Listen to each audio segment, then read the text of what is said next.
Hello, my friends on YouTube. Uh, I'm sorry about the delay. Anyway, I was actually planning originally to make series about all the rape situation that Muhammad, the founder of the Islamic teaching, have committed. However, because of what's happening these days in many Muslim countries, I actually would like to bring a different picture about what's going on, because I see something that probably for a Westerner or people who are not living in that region may not really understand it very well. So let's start. I'd like to speak about China and what's going on and all the things that happen in the Muslim world, because China is also involved. China, if we look back 1986,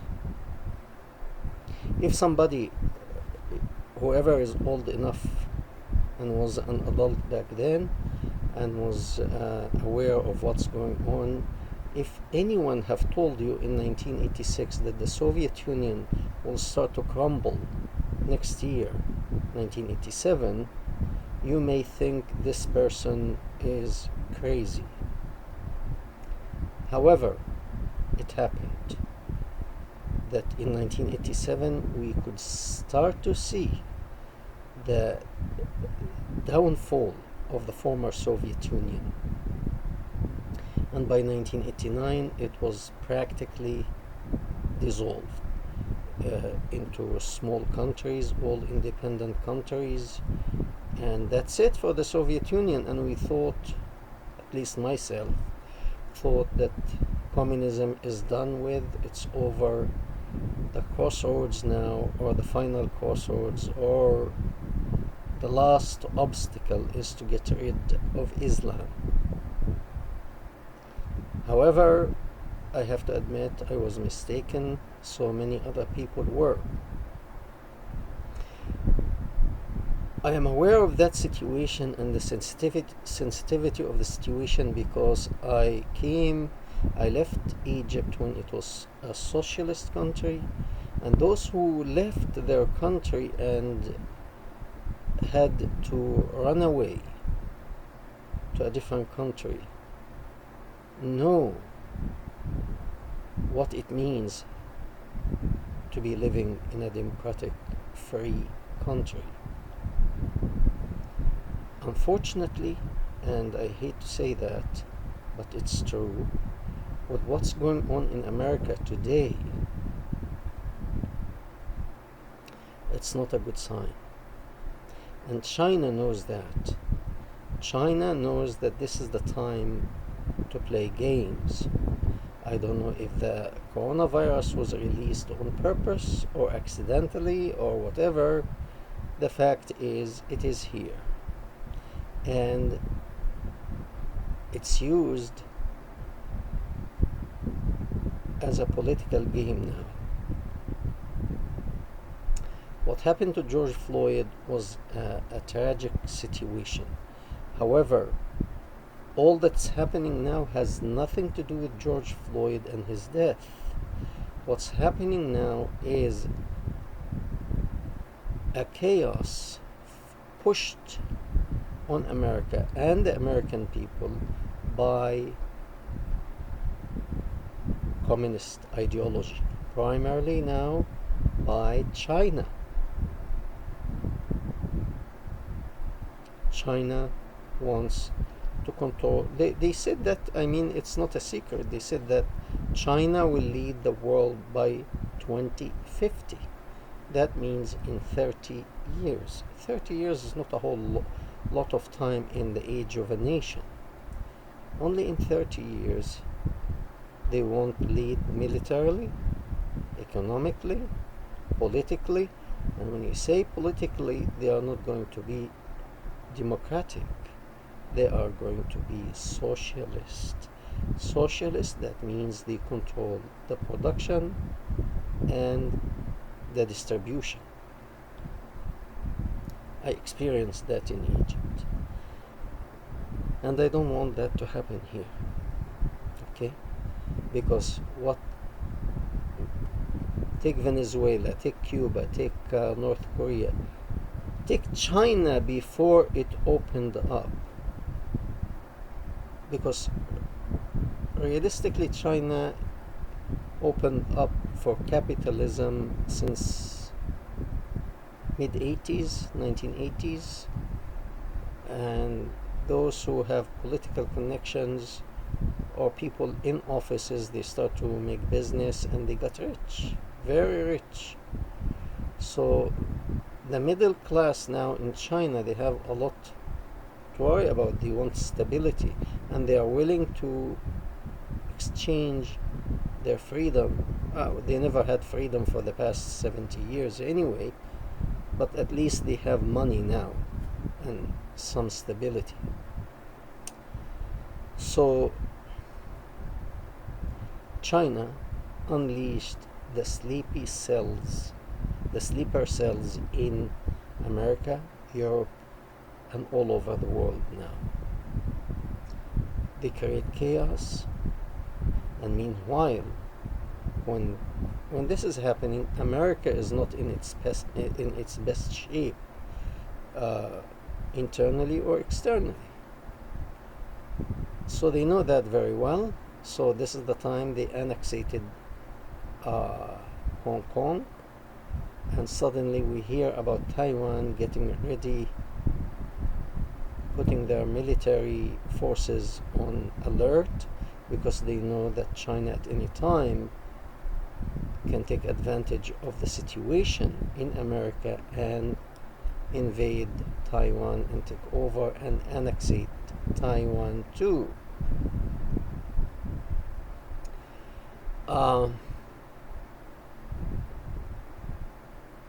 Of course, Muslims, they will work with anybody, because if you read Quran, Muhammad hated the Jews and the Christians. Hated them. There were idol worshippers in Arabia. He didn't hate these people. He hated the Jews and the Christians. That we can talk about it later, but well, actually he hated these two because he knew that Christianity, when he came, it had a lot of influence in the ancient world. So practically Christianity was controlling the world in the 7th century. By then Christianity had a lot of influence, but the root of Christianity is Judaism. So Judaism is the root, Christianity is the trunk. In the beginning he was trying to win them over, and he was talking to them politely and nicely and trying to get them to accept him as a prophet. When they told him, we don't know you, especially the Jews, how can you become a prophet? How can we accept you as a prophet if you are not of the lineage, of the Jewish lineage? You can't be. So he hated them for that, and he hated the Christian too. And on his deathbed he said, get rid of all the Christian and the Jews. Anyone who doesn't believe in Islam, get rid of him from the Arabian Peninsula. So, but the Muslims, they are willing to compromise and work, even though they hate the homosexual. They are willing to work with the homosexual, with the Jews, with whoever advance their agenda practically. They will work with the communists, of course, to advance their agenda. And then they tell you later on, we solve our dispute with them and kill them all too. Kill the communists. Of course, Islam is a communist, but they claim to believe in God. But practically it's a socialist system, and the leader has to designate what you get, similar to the socialist system.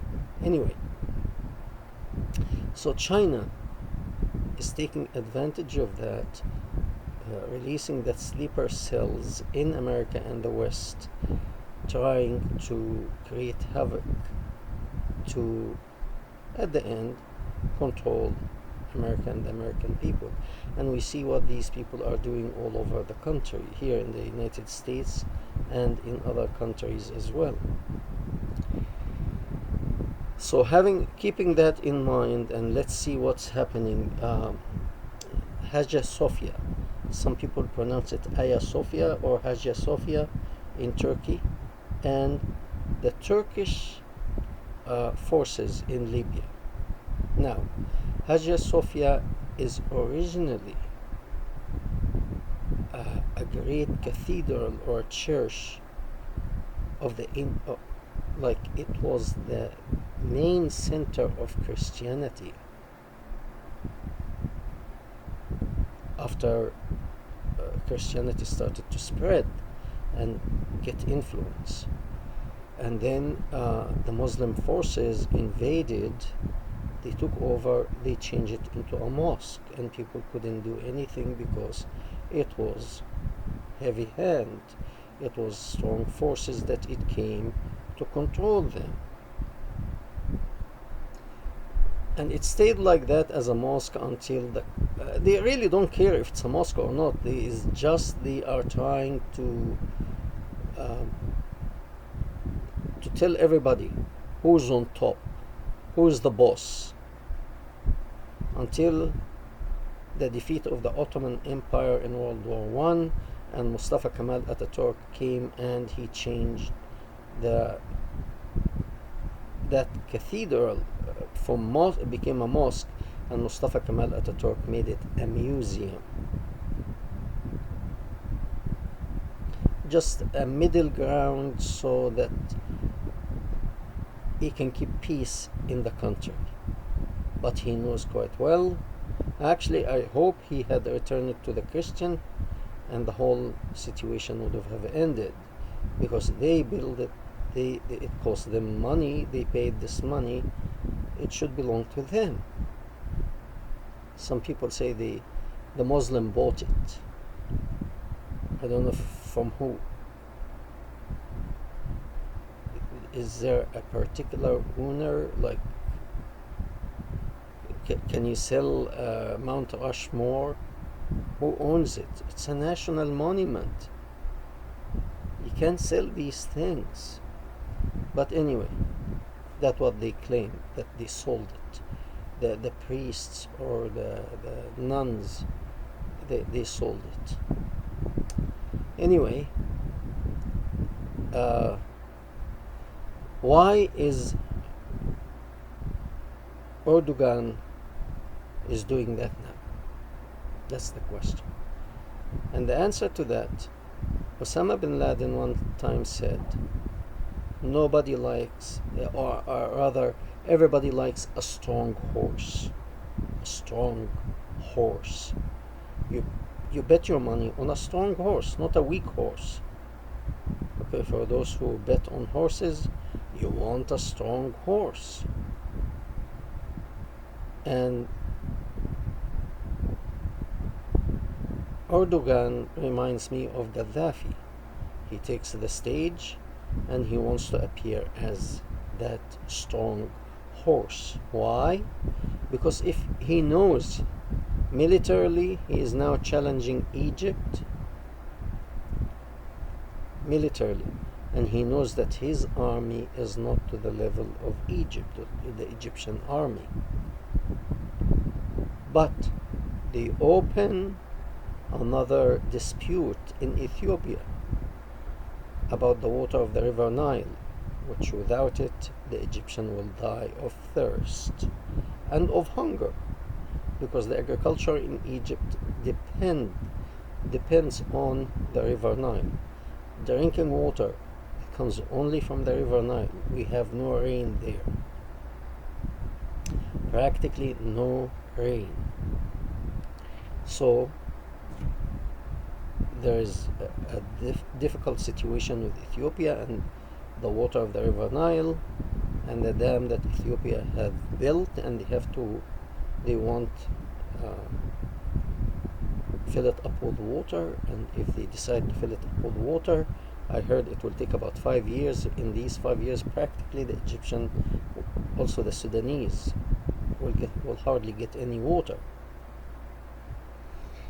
And they are working on that now, and it could end up in a military action to destroy the dam. Ethiopia their army is not as strong as the Egyptian army. However, to open two fronts to the Egyptian army between Ethiopia and Turkey in Libya, it's quite a challenge for the Egyptian army. So he's taking advantage of that. Once, as I said many times, this man in his head is the old dream of the Ottoman Empire, the Caliphate of the Ottoman Empire. He's dreaming, he's living this dream. He thinks he is the second coming of the Sultan for the Ottoman Empire. When he acts with strength like this, believe it or not, other countries who even are now pronouncing him as an enemy to them, they will gather around him, including Egypt, because he seems to be the leader now, the Muslim leader who will lead us to leading the world to Islam. And even though he is from the Muslim Brotherhood, I spoke about that this is a Sunni faction, and Iran is primarily Shia faction, and they are arch enemy to one another. However, the Iranian, who are mainly Shia, probably will be willing to work with him, because you have in Iran now, the nuclear was about to be completed. You have a strong Turkish army, Egyptian army, and the Saudi army also is very well equipped. You have three very strong armies in the region, as well as the money from the oil and the natural gas in the region is almost, they have money and they spend it as if it's dirt. So all what you need to lead to the new caliphate is all provided. So why not start now? One thing I like about Israel, I think, I'm sure, no, not think, I think, I am very sure they know that very well. Hence, we find out that some forces, some airplanes go to Libya, target the Turkish bases in Libya, destroy them, in and out. Nobody knows where they came from or they belong to who. I could say for sure 99.99% are Israeli forces. Okay? Same thing with Iran. They go in, they destroy the nuclear facilities, that it will take them at least 2 to 3 years to fix them. Well, when they fix them, spend money, the Israeli forces can go again and destroy them. I really don't have any problem with any country, whether it's Israel or any other country, destroying the dream of this maniac. That dream should never become a reality. Is actually, it's not a dream, it's a nightmare. It's a nightmare. So we have the Muslim are willing to work with the socialist or with the Chinese, even though they know that they are atheists, they don't believe in Allah, but it's okay. They are not Christian or Jews, hence we don't hate them as much, so we can work with them.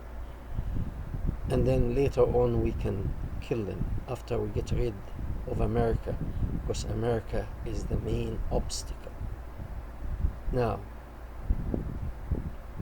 they are also willing to work with anybody. They hate the homosexual. They throw the homosexual of the highest building in town.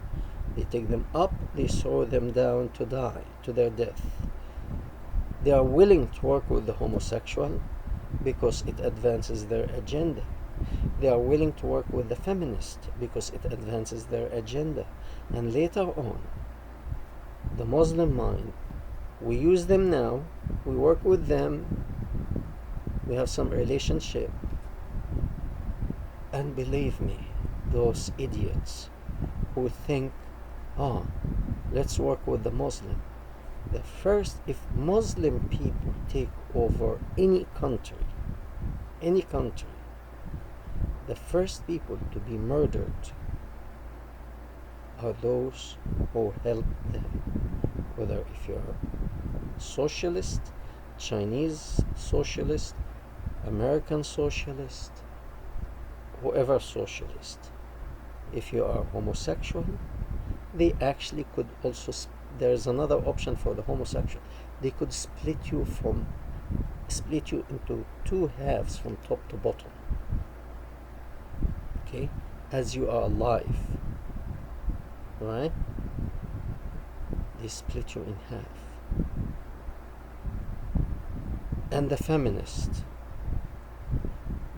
before they actually kill them, they will rape, they will have a party on them, sexual party, and then kill them.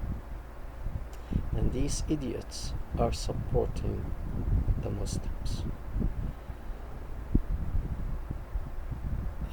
Why am I saying that? Because many people, including myself, alright, when we run away from the oppressive system, whether it's Islamic or socialist, we came to America because it is a free country. But if these socialists take over America, there will be, forget about the constitution, there will be no constitution, okay? There will be no freedom of speech, freedom of religion, freedom of assembly, any type of freedom. Forget about carrying a weapon. It will all be taken away from you. Look at North Korea, look at Venezuela, look at Cuba, look at China. 1.6 billion people. Okay? They can't have any weapon. Only the government have the weapons. So the government can control them whenever they want. And they have to say, yes, sir. Should that happen in America? People used to escape oppression to come here to America. I think Europe is lost already. I really believe Europe is lost.